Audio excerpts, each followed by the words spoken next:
Blocky's Eva Unit 1. Alright, we're going to do pros and cons for this, because I don't really have a whole lot of time.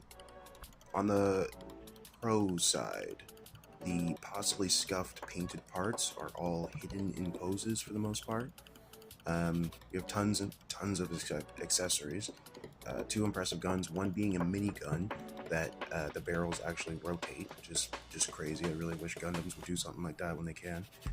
A knife, a mid-pull knife shoulder part, tons of hands, a ridiculous amount of hands, a clear stand, 2 unique unpainted terrain pieces, and the elevator, the Eva elevator with the charger cord thing that comes with it, and 2 little entry plugs, 2 little things with the people in it, which is kind of crazy because there's just the scale is ridiculous that there's a human inside that. Changing the eyes is easy, so it can go from like a powered down state from when you first build it. Maybe you don't want to go crazy with the posing, you just kind of want to get it done, kind of like me. And then when you want to switch it out to do like the alive or awake poses, I guess it's really quite easy. You just take some mirror tweezers going through the bottom of the head, like the jaw, and yeah, Bob's your uncle. Posability is off the charts with the included stand / power connector thing. It's pretty stiff, and then obviously the stand is incredibly stiff, but you can adjust it. For the money and compared to other companies' versions of this kit, Blockies are now a very tempting option to any mecha fan. That's just what it is right out of the gate. Alright, and moving down to the minus or the cons. The painted parts hinder nub cleaning, so if you're fine with the nubs, honestly, build it like they recommend with no tweezers, because if you approach it like a Gundam, it's kind of a pain in the ass. At least it was for me. I take too much plastic off when I'm cleaning nubs, so I can kind of like sand.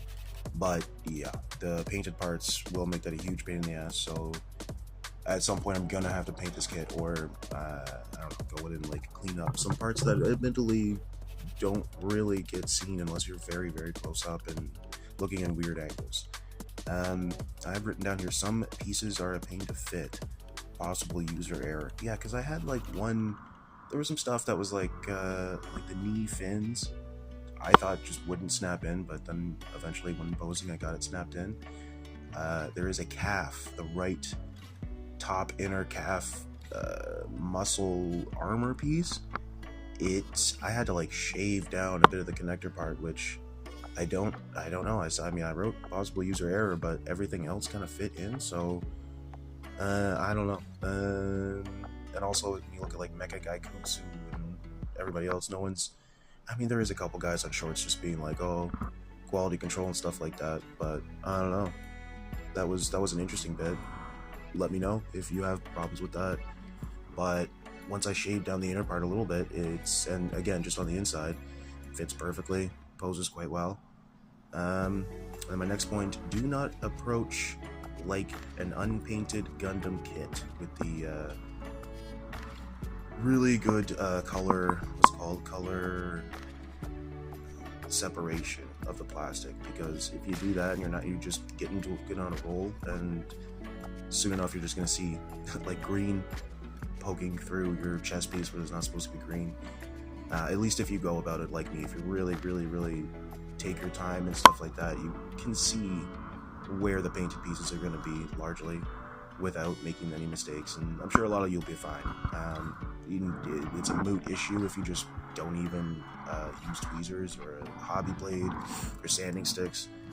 So, I don't know. On one hand, it's just for the warning for the people that really want to treat it like a Gundam. You're going to have to be kind of careful with certain parts, and everybody else, aside from 1 or 2 things, which might have just been me or my specific kit, it's really quite good. Yeah, next point I bring up, Mecha Guy Kotsu. Unlike Mecha, oh my god, that name. Unlike that person, I found the model back heavy and hard to pose on its own. Having just got back into model kits after a few years off, I may just be bad at posing this kit right now. Yeah, when I wrote this, it was giving me a little trouble, honestly. Not the easiest thing to do. And then I watched Mecha Gaikotsu's excuse me, his video on video slash ad on the Eva line, I guess, from Blockies, he was having, or they was having like no trouble whatsoever. So I don't know, that might just be me, and maybe I fudged something. Oh yeah, and then just like a weird little tidbit, I pulled a runner out with a missing piece, then found it in a separate bag, and I'm not sure if I randomly put it in there while scrambling to assemble this kit due to excitement, or if the factory made sure I got that piece in any bag, just in the kit. But in the meantime, when I was like a little bit panicking while I was building it, I was contacting customer service, and I'm in Canada. I never had to like request a piece, but they were incredibly kind, and then when I found it in a random bag that it shouldn't have been in, but it was still with the kit, it was a back piece. Then I was just like, oh yeah, I found it, my bad, thank you very much, and they were super kind. So I don't have a review on their like replacement piece service, but it was a good little experience, and I actually found the piece quite quickly. I'm looking at it right now. It's a pretty badass kit.